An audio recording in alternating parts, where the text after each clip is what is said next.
welcome back to our channel. This is me Kate here and I'm back with new tutorial video, and on today's video I will be guiding you how to register on Bank of Baroda net banking.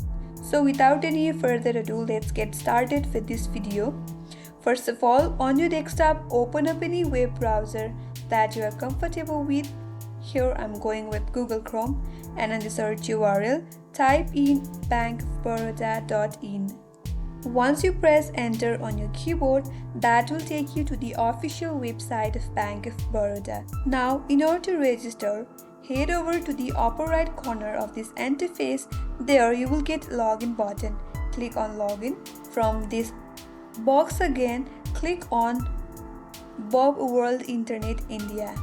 Then on the next page, on your left hand side, you will get a dialog box with bunch of menus just behind or below this login button. There, click on online registration using Dev. You will proceed to the first step of your registration. Here, first of all, enter your valid card number, and under that you have to enter your expiry date, including your month and a year.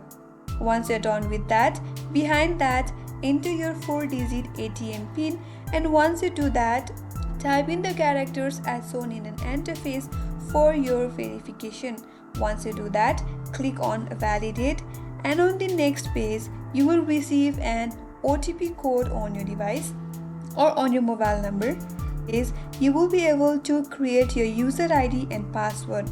Once you create a user ID and password, again and the next page you have to confirm your information. Once you do that, you will be successfully registered on Bank of Baroda internet banking, and if you want to log into your account, you can simply use the currently created user ID and password and log into your account. So that's how you can register on Bank of Baroda internet banking. I hope this video helped you. If you are new to our channel, make sure you subscribe, like and hit the notification bell icon for more upcoming tutorials. Thank you for watching till the end. I will see you on next video.